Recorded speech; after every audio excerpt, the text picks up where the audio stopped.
In this video, I'll teach you the fundamental steps you need to write a book.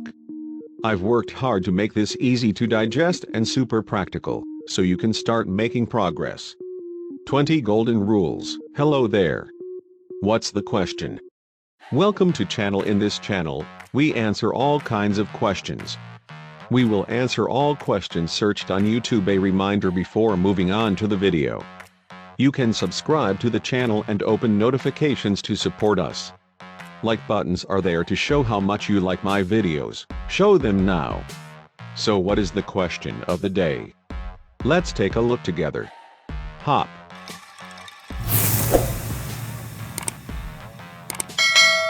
One. Decide what the book is about. Good writing is always about something. Write the argument of your book in a sentence, then stretch that out to a paragraph, and then to a one-page outline.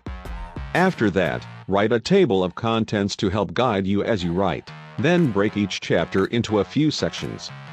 Think of your book in terms of beginning, middle, and end. Anything more complicated will get you lost.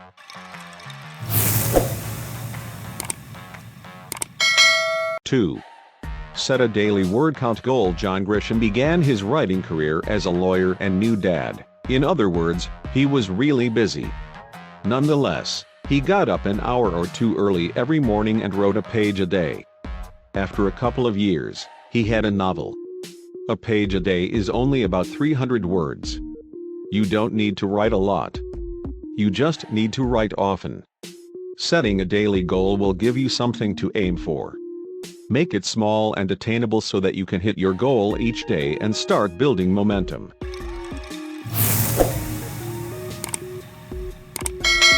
3. Set a time to work on your book every day. Consistency makes creativity easier. You need a daily deadline to do your work. That's how you'll finish writing a book. Feel free to take a day off if you want, but schedule that ahead of time. Never let a deadline pass. Don't let yourself off the hook so easily.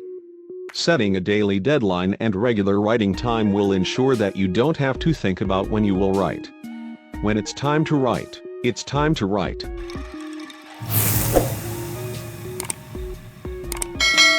4. Write in the same place every time. It doesn't matter if it's a desk or a restaurant or the kitchen table. It just needs to be different from where you do other activities.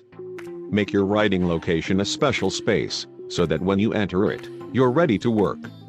It should remind you of your commitment to finish this book. Again, the goal here is to not think and just start writing.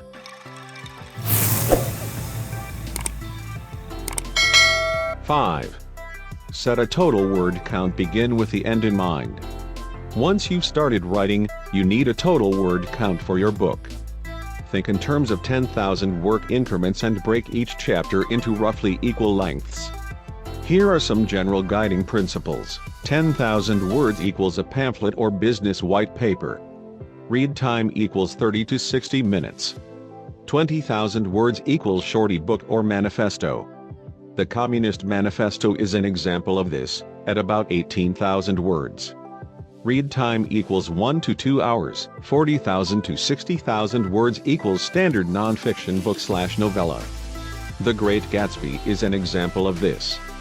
Read time equals 3 to 4 hours. 60,000 to 80,000 words equals long non-fiction book/standard length novel. Most Malcolm Gladwell books fit in this range. Read time equals 4 to 6 hours. 80,000 words. 100,000 words equals very long non-fiction book/long novel. The 4-hour workweek falls in this range. 100,000 plus words equals epic length novel/academic book/biography. Read time equals 6 to 8 hours. The Steve Jobs biography would fit this category.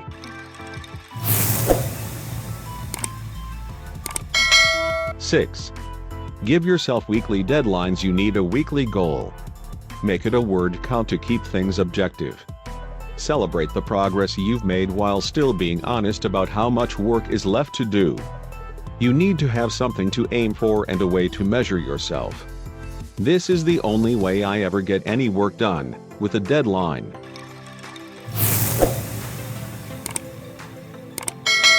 7.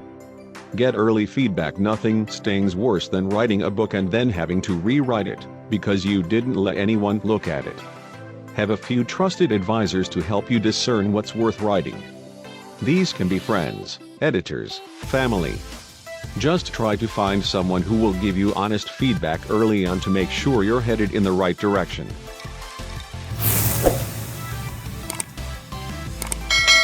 8. Commit to shipping no matter what. Finish the book. Set a deadline or have one set for you. Then release it to the world. Send it to the publisher, release it on Amazon, do whatever you need to do to get it in front of people. Just don't put it in your drawer. The worst thing would be for you to quit once this thing is written. That won't make you do your best work, and it won't allow you to share your ideas with the world.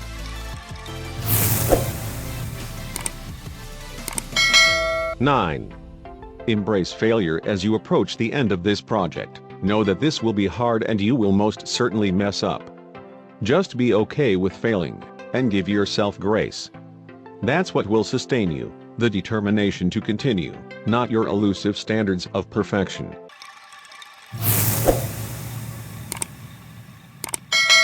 10. Write another book. Most authors are embarrassed by their first book. I certainly was. But without that first book, you will never learn the lessons you might otherwise miss out on.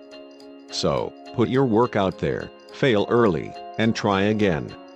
This is the only way you get better. You have to practice, which means you have to keep writing.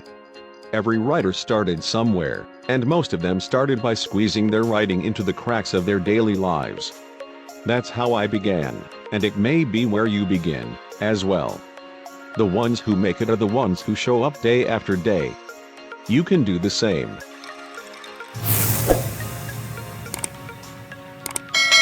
11. Only write one chapter at a time. Write and publish a novel, one chapter at a time, using Amazon Kindle Singles, Wattpad, or sharing with your email list subscribers. 12. Write a shorter book. The idea of writing a 500-page masterpiece can be paralyzing. Instead, write a short book of poems or stories. Long projects are daunting. Start small. 13. Start a blog to get feedback early. Getting feedback early and often helps break up the overwhelm.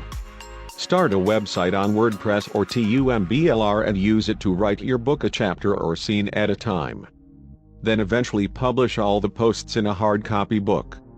This is a little different than traditional blogging, but the same concepts apply. We created a free tool to help you know when your blog posts are ready to publish. 14. Keep an inspiration list. You need it in order to keep fresh ideas flowing. Read constantly, and use a system to capture, organize and find the content you've curated. I use Evernote, but use a system that works for you. 15. Keep a journal. Then, rewrite the entries in a much more polished book format, but use some photocopies or scans of the journal pages as illustrations in the book. You could even sell deluxe editions that come with photocopied versions of the journal. 16. Deliver consistently. Some days, it's easy to write. Some days, it's incredibly hard. The truth is, inspiration is merely a byproduct of your hard work. You can't wait for inspiration. The muse is really an out-of-work bum who won't move until you do. Show her who's boss and that you mean business. 17. Take frequent breaks. Neil Fiore, the author of The Now Habit, says, there is one main reason why we procrastinate: it rewards us with temporary relief from stress. If you're constantly stressed about your unfinished book, you'll end up breaking your schedule. Instead, plan for breaks ahead of time so you stay fresh. Minute breaks, hour breaks, or even multiple day breaks. 18. Remove distractions. Try tools like Bear or Scrivener to let you write in a totally distraction-free environment. That way, email, Facebook, and Twitter won't interrupt your flow. 19. Write where others are writing or working. If you're having trouble writing consistently by yourself, write where other people are also working.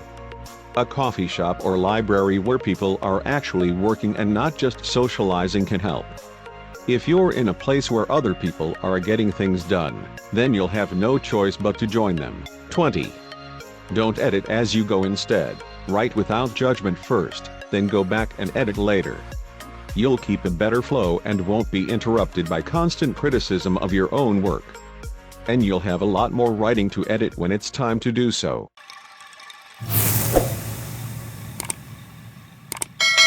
Thank you for watching our video. For the continuation of such videos, subscribe to the channel.